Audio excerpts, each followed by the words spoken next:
une communauté tout entière sont à nouveau jetées dans l'arène du débat politique. Le président du MR, Georges-Louis Boucher, relance une vieille rengaine, celle qui cible, une fois encore, les citoyens d'origine marocaine. D'abord, je peux vous dire une chose, c'est que les propos qu'il a tenus sont scandaleux. Qu'on s'attaque à la fraude fiscale, à la fraude sociale, il n'y a pas de problème, on s'attaque à une fraude. Ici, il s'attaque à une communauté. C'est ce que fait le Vlaams Belang, ce que faisait le Vlaams Blok depuis des années. Et c'est ce qu'on reproche aux partis d'extrême droite. C'est de ne pas s'attaquer à une cause, c'est s'attaquer à des personnes. Aujourd'hui, quand on entend ce qu'il a dit, c'est tout simplement scandaleux. Et donc, comme beaucoup de gens l'ont déjà demandé, soit il s'excuse, qui est le minimum, mais il devrait normalement garder de l'honneur pour lui-même, c'est de démissionner. Mais malheureusement, il se sent fort. Et il se sent fort grâce à qui? Grâce à ces mêmes personnes qui sont dans son parti et qui le confortent dans sa position. Vous savez, aujourd'hui, il y a des gens qui sont d'origine marocaine sur sa liste ou qui sont même élus au Parlement bruxellois, on ne les entend pas parler. Au niveau fédéral, on ne les entend pas parler. Il a craché sur les gens de Gaza, il a craché dessus aujourd'hui. Et malheureusement, il n'y a personne qui bouge, il n'y a personne qui parle. Combien de temps ça va durer? Il méprise les gens qui sont dans les difficultés. Et malgré tout, il ne bouge pas et personne ne bouge. Au-dessus de tout, je pense qu'il a un vrai problème avec lui-même. Je pense que c'est quelqu'un qui prépare le terreau de l'extrême droite. Et donc, il fait très bien son travail. Et donc, lui, il fait son boulot. Alors, je pense que tous ceux qui ont voté pour ce président ont une part de responsabilité. Quelqu'un doit le rappeler à l'ordre. Alors, moi, ce que je demande aujourd'hui à tous ces gens qui sentent l'injustice, aussi bien que ce soit parce qu'ils sont musulmans ou non musulmans, qu'ils sont croyants ou qu'ils ne sont pas croyants, qu'ils soient pour ou contre certaines causes, devraient maintenant faire hausser leur voix. Ils ne le font pas. Ça veut dire que c'est l'âge simplement pérennise ce qu'il dit et ce qu'il a toujours dit. À la faveur d'un échange sur la fraude sociale, le Maroc est désigné. Non propre accusation implicite. Et soudain, le doute est semé. Les regards se tournent. La confiance vacille. Mais derrière ces mots, il y a des femmes et des hommes, des travailleurs, des parents, des citoyens. Depuis des décennies, la communauté marocaine est un pilier discret mais solide de la société belge. Alors, j'ai pas très bien compris sa sortie concernant les Marocains. Moi, je suis outrée, même choquée. Même moi qui suis née ici, et au bout de plus de 60 ans d'immigration, est-ce qu'on peut encore nous appeler les immigrés? Je ne pense pas. Alors pour M. Louis Boucher, on est trop marocain en Belgique. Et puis quand on arrive au Maroc, on est trop belge. Moi, la question que je me pose, c'est qu'est-ce que M. Louis Boucher a comme problème avec les Marocains?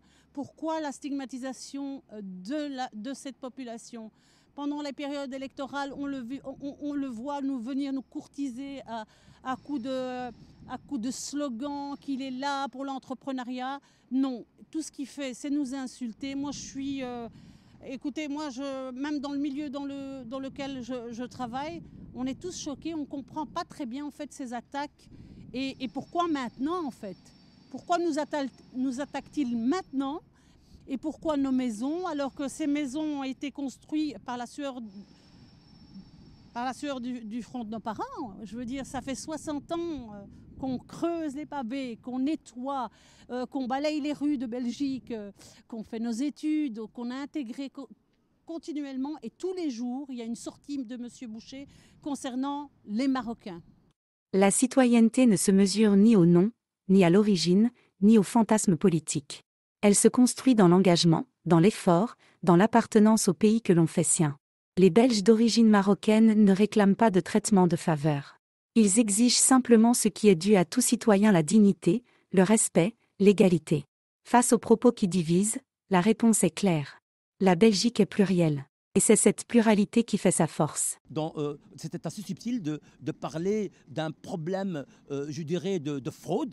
Personne ne peut nier qu'il y a des fraudes à tout niveau. Il y a des fraudes. Mais de là à citer le Maroc, par exemple, pour faire alliance à la communauté marocaine, qui est une des plus grandes communautés belges d'origine étrangère, qui est à tout niveau des pouvoirs, qu'elle soit dans la science, qu'elle soit dans le médical, qu'elle soit dans la politique. Les dénigrer et les abaisser, c'est très grave. Mais écoutez, M. Georges-Louis Boucher n'a plus aucun un argument politique concret et réaliste pour la Belgique d'une manière générale. Et certainement de manière particulière Bruxelles, il ne connaît pas ni cette ville, ni cette région, il ne la connaît pas. Ce monsieur, il est d'un autre canton, il est d'une autre région, il ignore totalement la réalité de Bruxelles, qui est une région magnifique, qui est une région diverse. Nous avons plus de 180 nationalités différentes. plusieurs multitudes de langues, de cultures, de couleurs, de ce que vous voulez. C'est une truffe, c'est un atout que nous utilisons, nous, ici à Bruxelles, et nous avançons. Nous, si vous voulez faire de la politique, faites de la politique, mais construisez des ponts entre les populations, construisez des ponts entre les communautés. Nous, juifs, musulmans, chrétiens et autres, nous vivons ensemble et nous construisons ensemble ce pays.